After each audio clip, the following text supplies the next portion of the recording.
yang solid dan solihah, jumpa lagi dengan Bu Titin di pelajaran pendidikan agama Islam. Nah, hari ini kita akan memasuki bab terakhir di semester 2. Nah, sebelum kita melanjutkan pembelajaran, marilah kita buka pembelajaran hari ini dengan membaca lafaz basmalah. Bismillahirrahmanirrahim. Pernah dengar tidak nama-nama sahabat Nabi Muhammad?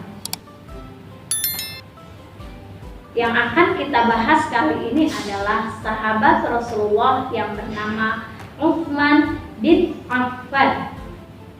Nah, anak-anak guru yang solih dan solihah, kita sebagai orang Islam sepatutnya lah mengenali para sahabat Rasulullah.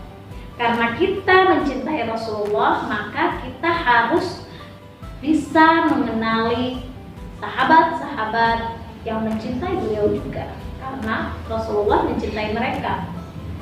Salah satunya adalah yang akan guru ceritakan, yaitu Utsman bin Affan.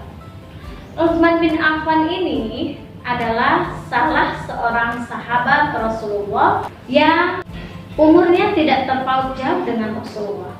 Selain Utsman adalah sahabat Rasulullah, ternyata Utsman juga adalah menantu Rasulullah loh. Menantu Rasulullah yang menikahi dua putri Rasulullah, sehingga Utsman diberi gelar Dzun-Nurain. Apa sih? Yaitu orang yang memiliki dua cahaya. Maksudnya karena menikahi dua putri Nabi Muhammad SAW. Pertama-tama Utsman bin Affan menikahi Ruqayyah. Setelah Ruqayyah wafat, lalu Utsman bin Affan menikahi Ummi Kulsum. Untuk kisah selanjutnya, silahkan anak-anak dengarkan ceritanya ya. Oke, silahkan disimak. Utsman adalah orang keempat yang masuk Islam. Utsman juga termasuk khalifah ketiga setelah Abu Bakar dan Umar. Utsman lahir pada tahun 574 Masehi. Utsman lahir dari seorang ibu yang bernama Arwa binti Khurij bin Rabi'ah dari kalangan Bani Umayyah. Utsman tumbuh menjadi salah satu orang yang paling kaya di Mekah. Meskipun kaya raya, Utsman bin Affan adalah orang yang memiliki pribadi yang rendah hati dan sangat dermawan. Suatu ketika kaum muslimin kesulitan mendapatkan air di Madinah. Mereka harus membayar dengan harga yang sangat tinggi kepada orang Yahudi. Akhirnya Utsman pun membeli sumur itu dari orang Yahudi dan membagikan air itu kepada orang yang membutuhkan secara cuma-cuma. Kedermawanan Utsman bukan hanya itu. Pada saat kemarau panjang melanda, masyarakat menderita kelaparan. Lalu datanglah kafilah yang membawa 1000 unta dan barang-barang mereka. Akhirnya Utsman bin Affan membeli barang-barang itu, lalu kemudian membagikan bahan-bahan makanan itu kepada masyarakat yang membutuhkan. Kedermawanan Utsman juga terlihat pada saat terjadi perang Tabuk. Utsman bin Affan menginfakkan 950 ekor unta, 70 ekor kuda, dan 1000 dirham. Khalifah Utsman bin Affan merupakan khalifah ketiga dengan masa pemerintahan paling lama, yaitu 12 tahun. Khalifah Utsman bin Affan termasuk as-sabiqun al-awwalun.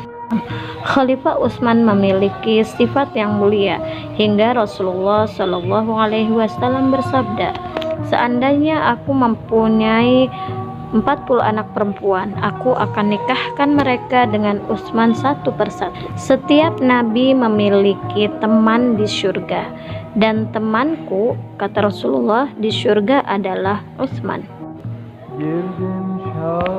Utsman terpilih menjadi pengganti Khalifah Umar pada usia 68 tahun. Saat menjadi khalifah, beliau melakukan ekspansi kekuasaan Islam Armenia, Afrika, Azerbaijan, Kepulauan Siprus, ke negeri Konstantinopel, Turki, serta negeri-negeri Polandia.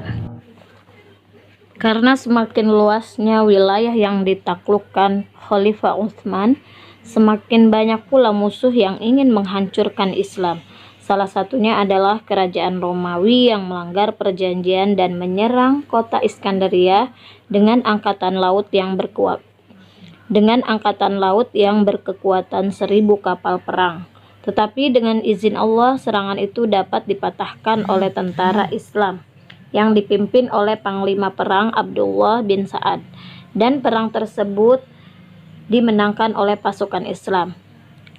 Peristiwa perang itu disebut dengan Perang Zatus Syawari, yang artinya perang tiang kapal. Selain itu, Khalifah Utsman bin Affan membuat angkatan laut atas usul Muawiyah bin Abu Sufyan selaku gubernur di Damaskus.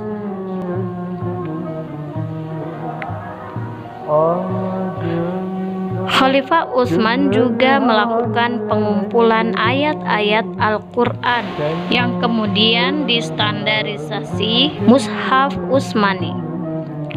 Dalam hal infrastruktur, beliau melakukan pembangunan pelabuhan, jalan-jalan, dan jembatan, serta melakukan renovasi Masjid Nabawi di Madinah. Namun, selama masa pemerintahannya, Khalifah Utsman mengalami fitnah sehingga harus memikul tanggung jawab yang sangat berat. Penyebar fitnah itu adalah Abdullah bin Saba al-Yamani, sehingga pemerintahan Utsman bin Affan runtuh. Utsman ditakdirkan menjadi khalifah pada masa terjadinya fitnah dan konspirasi. Utsman ditakdirkan memikul beban untuk menghadapi peristiwa-peristiwa yang diliputi krisis besar. Memasuki 6 tahun kedua masa pemerintahannya, terdapat beberapa kebijakan Khalifah Utsman yang akhirnya bermuara pada gejolak politik dan terbunuhnya sang khalifah. Khalifah Utsman wafat pada usia 82 tahun. Akibat pemberontakan militer yang mengepung rumahnya. Alhamdulillahirrabbilalamin. Tadi kita sudah membahas tentang kisah sahabat Nabi Muhammad SAW, yaitu Utsman bin Affan. Mudah-mudahan kita sebagai umat Rasulullah dapat meneladani apa yang dilakukan oleh Utsman bin Affan. Beliau sangat dermawan, ya, orang kaya tetapi tidak sombong, dermawan, lemah lembut, teguh pendirian, dan masih banyak perilaku-perilaku terpuji lainnya. Nah, sampai di sini saja pertemuan kita. Sebelum Bu Guru akhiri, Guru akan memberikan tugas.